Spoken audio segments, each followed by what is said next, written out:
Hello everybody, Steve, your everyday guy here for another installment. Right now it's the end of January, beginning of February. All of my fishing gear is put away, and so I thought I'd take the time and go ahead and show you basic setup for the Echomap Plus 43 CV with transducer. This is the transducer and fish finder that I run on my kayak when I'm out fishing.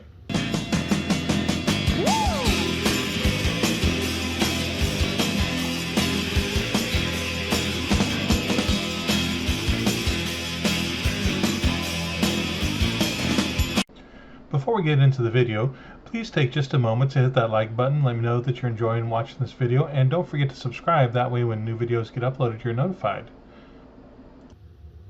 So on the Echomap 43 CV, you've got basically three components.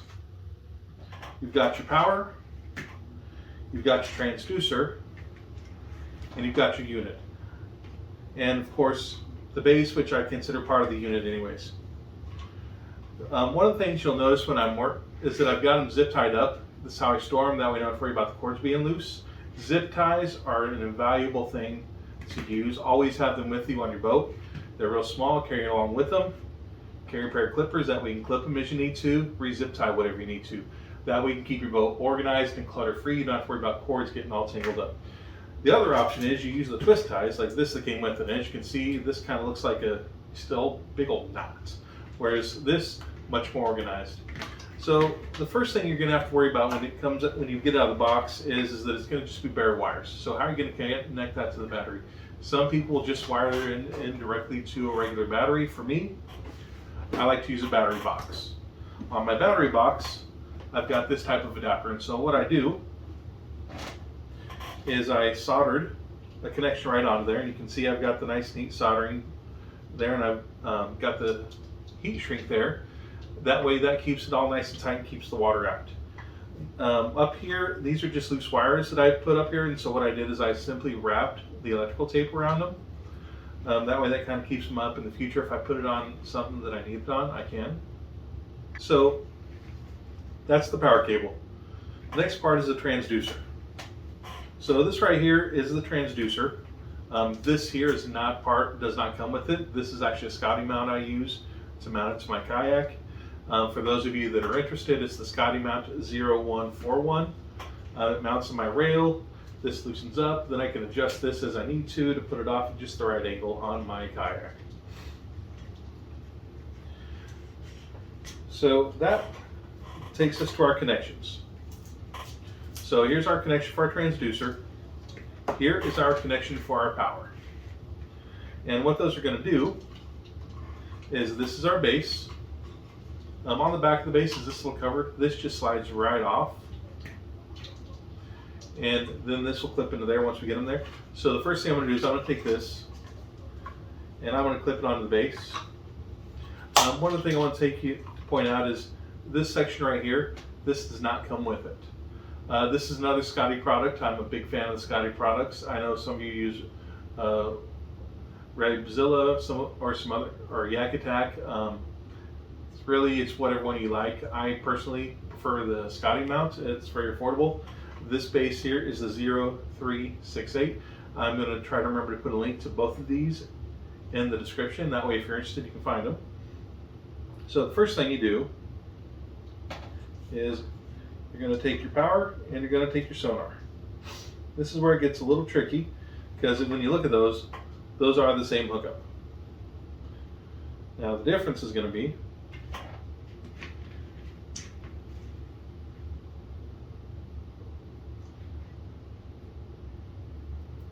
and how they line up.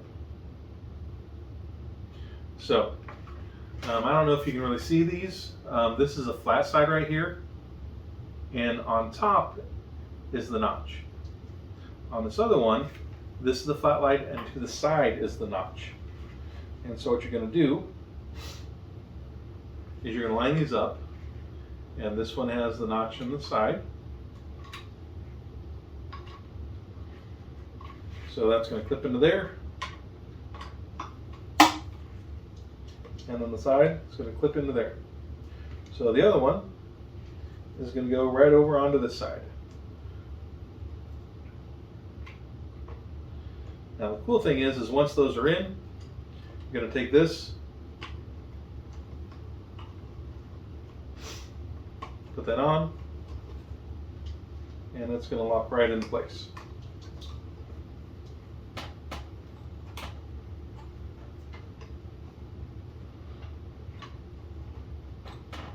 And the reason that's cool is because now you can remove this.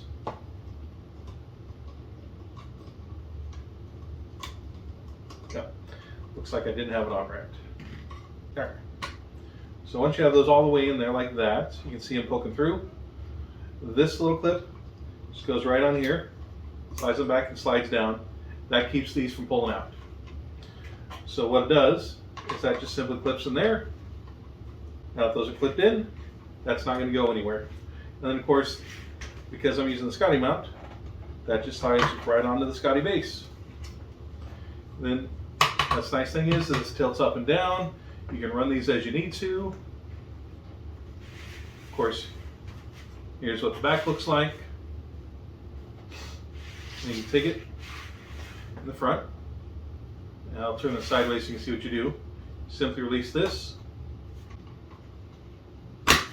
And that pops right out. And that way, when you can leave this mounted on your boat, on your kayak if you want to, nobody's really going to steal this. This isn't worth a whole lot. You can take this with you. So once again, that just clips in, and then snaps on, and you're all set to go. Thank you for taking the time and watching this video to the end. I hope you found it both enjoyable and informative. Be sure to leave a comment below and let me know what you thought of the video. I always appreciate your comments and try to respond. While you're at it, don't forget to like and subscribe so you get notified when I upload new content. If you want to know even more, check out my website, edgadventure.com. I also have a link to that and more in the description. Thanks for watching, and I hope to see you next time.